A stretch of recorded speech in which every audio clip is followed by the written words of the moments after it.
Hi, Torey Eisenman with Benchmark Real Estate Group, and we are here today with Angie DiMura from AMD Care Management. And Angie, thank you so much for taking your time today Thank you for to having meet me. with us.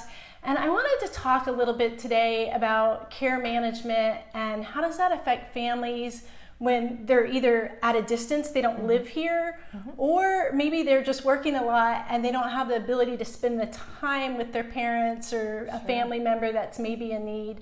How does that work with your company? Sure. So a lot of my practice is managing for families that live at a distance. Quite often, people are working, whether they're close by or out of state. They don't have the time to be there for every doctor's appointment, every incident, every maybe bump in the road. Right. So I really am that extra set of hands and eyes for the family. So I can be there, whether it's a weekly checkup just to monitor how things are going, to make sure mom is going to doctor's appointments or taking her medication like she should be. I troubleshoot for them as well. If there's a slip and fall in the middle of the night and they're sent out to the hospital, I can be there for them.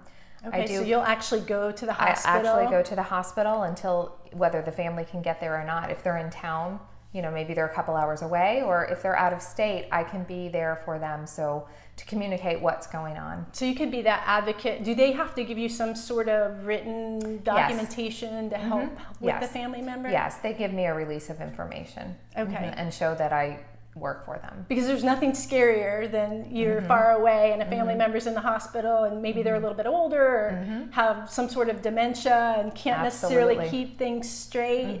So, after you're at the hospital with them and they need to go home, how can you help that family? Sure, I can help get them home and set up services for them to keep them safe at home.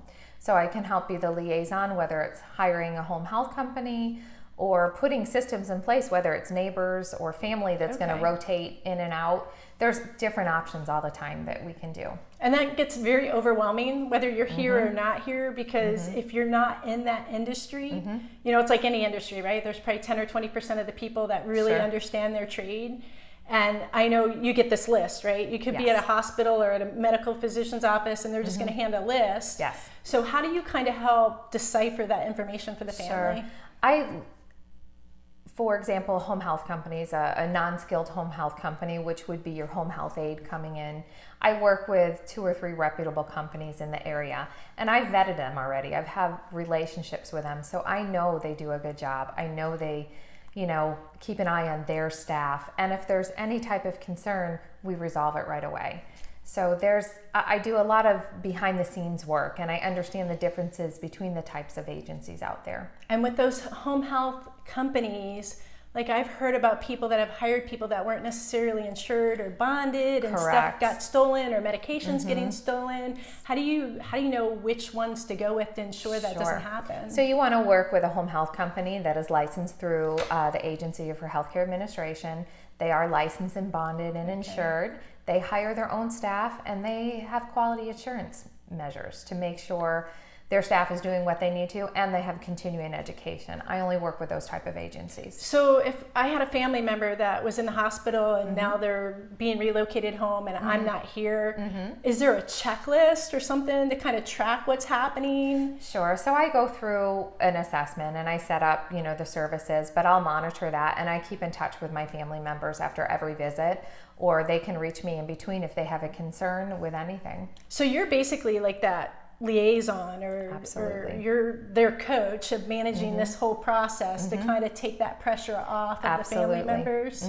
Because it is very overwhelming, and there's hundreds of home health companies out there, hundreds of different types of services out there, and some of them don't always have the best intentions. So right, and they're not all the same. No, they're not all the same. So you're not always comparing apples to apples. Even if you're in a community, even if you're in an assisted living, you still need someone advocating. And if you're sent out to the hospital from there, they're not staffed to go sit with your loved one at the hospital. Right. So you do that as well? Like Absolutely. You go and spend time with the family members? So it's kind of can be curtailed to whatever they want.